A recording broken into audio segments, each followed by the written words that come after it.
This is the third generation of Acura's popular RDX crossover, which debuted for model year 2019. Today, it's one of the most popular SUVs in its category, but what do you need to know before you buy a used one?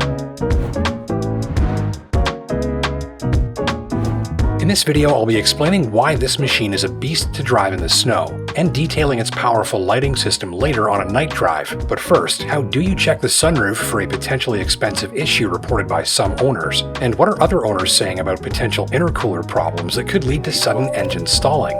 I've got all of that information and plenty more coming your way, but first, let's meet this machine on a wintertime test drive.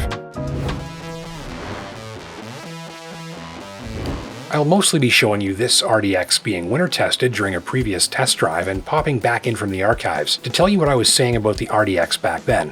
I'm Justin Pritchard, and in this video we're answering the internet's most popular questions about the 2022 Acura RDX.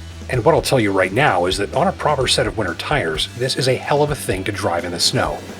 This generation RDX was offered in RDX Base, Technology Package, A-Spec, Elite, or Advanced packages. The RDX Base is the base model, the Technology Package adds more tech and safety features, and the A-Spec adds sporty visual cues inside and out to help match the looks to the driving experience. An A-Spec Advanced model was available as well.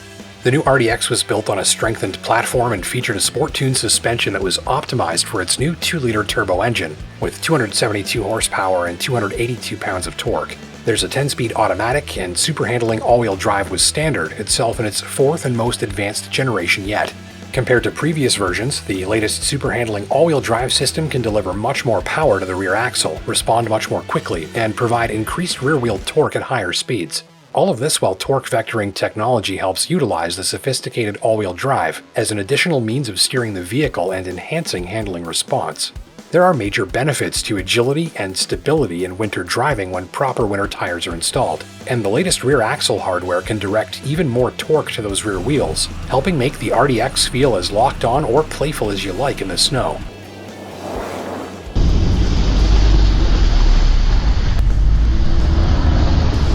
So regardless of your driving style, I think you'll feel very nicely backed up. When you're shopping for a new crossover, make sure there's enough room for you up front and in the back. I'm about 5'10", 200 pounds, heavy winter coat. This is my ideal driving position here. But I can tell you from here, nothing is crowded. We've got soft surfaces around my knees here if I do sit with them touching the center console or the armrest on the door. Nice soft surface there. Everything's easy to reach. Even with the sunroof in my comfortable driving position, I've got about that much additional headroom above me, again at about 5'10". Now let's see how I'd fit sitting directly behind myself. Legroom's quite decent actually. I've got more than the width of my hand here between my knees and the front seat ahead. Headroom again at 5'10" in the back with the sunroof. A little bit tighter, but still just about 4 fingers worth of width here.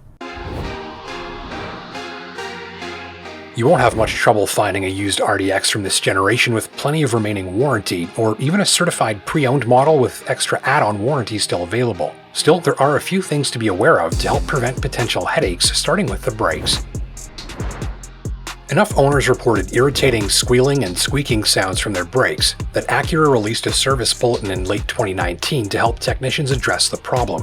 This is a pretty common problem in modern vehicles, and it's often the result of poor quality brake pads and rotors. When approaching the RDX you're considering for a test drive, place the back of your hand near a front brake rotor before you set off, to make sure they're cold and haven't been pre-warmed ahead of your test drive. You want to be making sure you're doing this test with the brakes cold. As soon as possible after starting your drive, quiet the cabin and open the windows, then apply very gentle braking from about 30 kilometers an hour or so multiple times.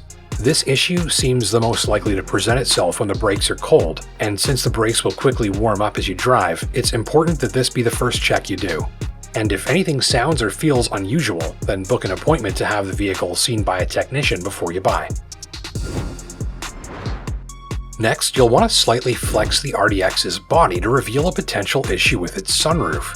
You can do this by pulling into a steep driveway at a sharp angle, or engaging a tall speed bump diagonally, one wheel at a time. Situations like these twist the structure of the vehicle, which can coax out squeaks and popping noises in some cases. So listen closely for a popping sound from the sunroof area overhead and likely towards the rear of the vehicle, being sure to repeat this test several times to try and coax out that sound. If you hear it, the sunroof frame may have shifted in place, resulting in a condition that makes this popping sound fairly permanent in that situation. The solution involves replacing the sunroof frame as well as all 20 bolts that fasten it in place. Some owners have complained of a loss of functionality from the sunroof and sunshade switches, and if you detect any, they're probably electronic and not mechanical in nature, but it pays to know before you buy.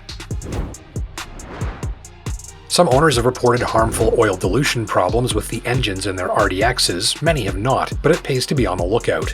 Oil and gas both flow through your engine, but it's very important that they're kept separate. If gasoline enters the engine oil supply, the oil becomes diluted, basically another word for contaminated in this case. This contaminated oil isn't slippery enough to protect the engine properly, and increased wear and tear are the result. Oil dilution has been documented in many other modern engines, and seems to be more likely in cold climates or on engines frequently used for shorter trips. If the RDX you're considering has an engine oil dilution problem, you may smell unburned gasoline in or near the vehicle, and especially when removing the dipstick under the hood. An oil level that's above the full mark, or oil that seems to be very runny and liquid, more like water than syrup, are suspect. So avoid a used RDX that exhibits any of these signs, and continue to monitor oil levels on a very regular basis during ownership. Report any issues to your service department right away. Keep in mind that there is no additive or adjustment to driving style that will fix this issue if it's present. And if you notice any of the trouble signs, contact your dealership right away and let the powertrain warranty do its job.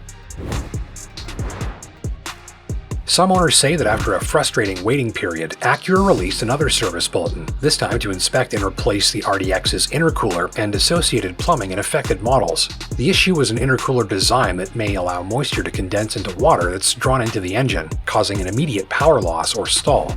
This seems to affect 2020 and 2021 model year units before Acura replaced the intercooler at the factory, and the problem seems the most likely to present itself at heavy throttle and higher speeds, for instance while passing or merging.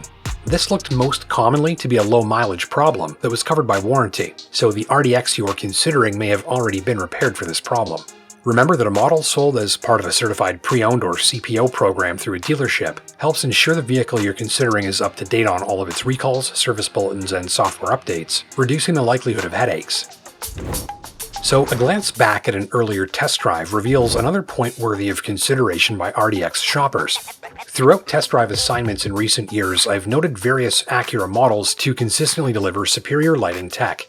My RDX A-Spec tester from a few years back was a prime example. This lighting system gives it a distinctive look and also employs multiple projectors to emit a dense white light that thoroughly illuminates the road ahead and extends effectively to the roadside for early hazard detection. The high beams contribute additional spotlighting in the mid-distance range ahead of the vehicle, and activate reflective surfaces up the highway with an impressive reach.